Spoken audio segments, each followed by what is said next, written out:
महाराणा संग्राम सिंह एक ऐसा नाम है दोस्तों, जिसको एक वीडियो में कवर करना उन्हें अपमानित करने जैसा होगा। इसलिए हम आपको उनके महान चरित्र और युद्ध के बारे में 2 भागों में बताएंगे, जिसका पहला भाग आप देख ही रहे हैं। तो स्वागत है आपका करम क्लिप्स में। आइए शुरू करते हैं महाराणा सांगा का संग्राम। जब महाराणा कुंभा को धोखे से मार दिया गया तो उनके बेटे रायमल, जो कि एक यशस्वी राजा थे, उन्हें मेवाड़ की कमान सौंपी गई। रायमल ने अपने पिता कुंभा की ही तरह हिंदू धर्म और संस्कृति को विस्तार दिया। मालवा का सुल्तान गियासुद्दीन चित्तौड़ पर हमला करता है और राणा रायमल का उसके साथ एक भीषण युद्ध होता है, जिसके बाद गियासुद्दीन की सेना को रायमल छठी का दूध याद दिला देते हैं और उसे भगा देते हैं। पर गियासुद्दीन अब भी नहीं माना और एक बार फिर एक बड़ी सेना इकट्ठी करी और चित्तौड़ पर हमला किया। इस बार राणा रायमल के बड़े बेटे पृथ्वीराज मैदान में उतरे और गियासुद्दीन की सेना को परास्त करके उसको बंदी बना लिया।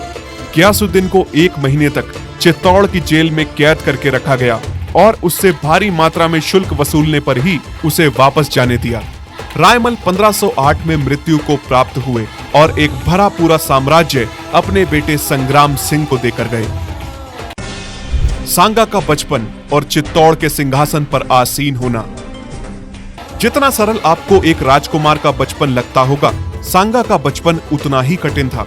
दरअसल रायमल के 13 बेटे थे, जिनमें से पृथ्वीराज और जयमल 2 बड़े बेटे थे और तीसरे नंबर के बेटे सांगा थे। एक दिन तीनों भाई एक ज्योतिषी के पास जाते हैं, ये पता करने कि मेवाड़ की गद्दी पर पिता रायमल के बाद कौन आरूढ़ होगा। ज्योतिषी ने उन्हें बताया कि मेवाड़ गद्दी का उत्तराधिकारी तो सांगा ही बनेगा, जिस पर बड़ा भाई पृथ्वीराज अपना आपा खो बैठा और उसने अपनी तलवार की नोक सांगा की आंख में घुसा दी, जिससे उनकी एक आंख चली गई। दोनों भाइयों ने सांगा को जान से मारने के लिए उन पर हमला किया, पर उसी समय उनके चाचा सूरजमल वहां आ गए और सांगा की जान बचाई। पर दोनों भाई इतने लालची हो गए थे कि सांगा का खून ही अब उनकी भूख मिटा सकता था।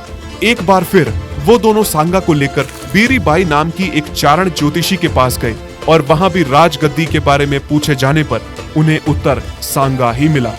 जिसके बाद एक बार फिर सांगा को मारने के लिए दोनों भाइयों ने उस पर हमला कर दिया और एक बार फिर चाचा सूरजमल ने आकर मूर्छित हो चुके सांगा की जान बचाई और उन्हें पीछे के द्वार से भगा दिया।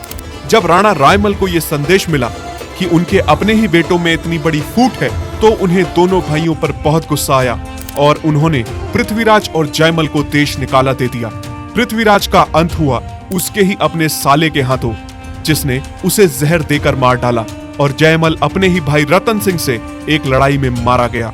इन सब के बीच सांगा भागकर अजमेर के पास एक छोटे से गांव श्रीनगर में ठाकुर करमचंद पनवार के यहाँ एक गडरिया बनकर रहने लगे। जब राणा रायमल को यह पता चला कि उनके बेटे सांगा जीवित हैं और सुरक्षित हैं, तो उन्होंने उनको वापस बुलवाया और करमचंद को जागीरें देकर उनका अभिवादन किया और सांगा महल में ही रहने लगे। 1508 में जब रायमल मृत्यु को प्राप्त हुए तो राजगद्दी संभाली महाराणा सांगा ने। मालवा की विजय। मालवा मेवाड़ के पूर्व में बसा एक बड़ा साम्राज्य था। मालवा मुसलमानों के हाथों में था और महमूद खिलजी II वहां पर मेडनी राय की मदद से सुल्तान बन गया था। मेडनी एक बहुत ही महत्वाकांक्षी व्यक्ति था और धीरे धीरे मालवा के सभी सेनापतियों को उसने अपनी तरफ कर लिया था।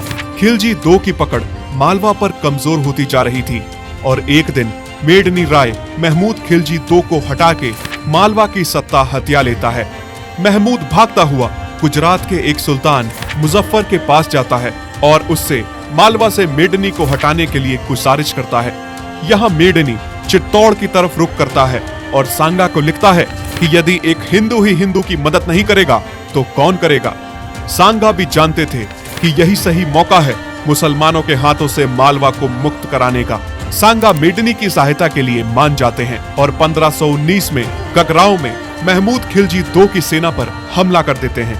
आरसी मजूमदार की पुस्तक द दिल्ली सल्तनत के पेज नंबर 340 पर वर्णित है कि सांगा खिलजी के 30 सेनापतियों को मार गिराते हैं और हजारों की तादाद में महमूद के सिपाही मारे जाते हैं और महमूद खिलजी II को कैद करके सांगा चित्तौड़ वापस आ जाते हैं। सांगा महमूद को छोड़ने के लिए उसके आगे 3 शर्तें रखते हैं, जिसमें तीसरी शर्त रखते समय सांगा क्या सोच रहे थे वो तो शायद सांगा ही बता सकते थे।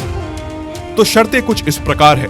पहली शर्त थी कि मालवा और मेवाड़ के बीच हुए युद्ध से जो भी नुकसान मेवाड़ को हुआ है उसकी भरपाई महमूद को करनी होगी। दूसरी, अनमोल सोने की टोपी और बेल्ट महमूद महाराणा सांगा को देगा।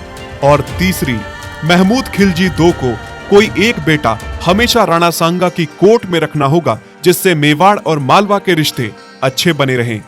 सांगा का खिलजी को छोड़ना और उस तीसरी शर्त का मेवाड़ को भारी नुकसान उठाना पड़ा, वो हम आगे देखेंगे। गुजरात के सुल्तान के विरुद्ध अभियान। मुजफ्फर खान, जो कि गुजरात का सुल्तान था, महमूद खिलजी की हार के बाद बहुत आक्रोश में था। उसने सांगा पर हमला करने की सोची और मेवाड़ पर कब्जा करना चाहा। उसने इडार में मुबारिजुल मुल्क को सेनापति बनाया, जो कि अपने एक पालतू कुत्ते का नाम सांगा रखता था।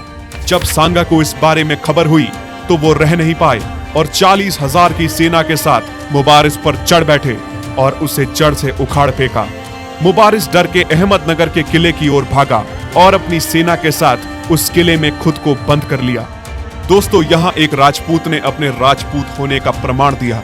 किले के दरवाजे पर नुकीले कांटे लगे थे, जिस वजह से उस गेट को खोल पाना हाथियों के बस की बात नहीं थी। अगर ऐसा होता तो हाथी मारे जाते। यहाँ एक राजपूत योद्धा काना ने अपने शरीर को उन नुकीले कांटों पर लगा दिया और हाथियों के महंत को कहा कि अपने हाथियों को आगे बढ़ाओ। काना के शरीर पे हाथियों से धक्का मारा गया और सारे नुकीले कांटे काना के शरीर में घुस गए, पर हाथी गेट को आराम से तोड़ पाए। इस प्रकार एक राजपूत ने अपने प्राणों का बलिदान दिया और सांगा के योद्धाओं ने महल के अंदर घुस के मुसलमान सेना को काट डाला। श्यामलाल दास अपनी पुस्तक वीर विनोद वॉल्यूम 1 के पेज नंबर 359 पर लिखते हैं कि इस युद्ध के बाद भी मुबारिज भाग निकला और मुजफ्फर के पास चला गया। मुजफ्फर ने 1 लाख घुड़सवारों और 100 हाथियों की फौज एक बार फिर इकट्ठा की और सेना की कमान मलिक अयाज और इमाद उल मुल्क को सौंपी। सांगा ने जिस महमूद खिलजी II को कुत्ते की तरह 1 महीने तक अपनी जेल में रखा था, वो भी इन दोनों सेनापतियों के साथ सांगा के खिलाफ जंग में मिल गया। उधर महाराणा सांगा ने भी 1 लाख की फौज इकट्ठा करी और मंडसौर में आ गए। युद्ध के परिणाम स्वरूप सांगा एक बार फिर जीते और अयाज और मुल्क की सेना को हरा दिया। तो दोस्तों, महाराणा सांगा के दूसरे प्रकरण में हम बात करेंगे उनके और बाबर के बीच हुए खांडवा के युद्ध के बारे में और बताएंगे कि कैसे इस्लामियों पर विश्वास करना आपके लिए प्राण घातक हो सकता है। तो जुड़े रहिए करम क्लिप्स के साथ और चैनल को सब्सक्राइब अवश्य कीजिएगा। अगले पार्ट में फिर मिलते हैं। जय भवानी।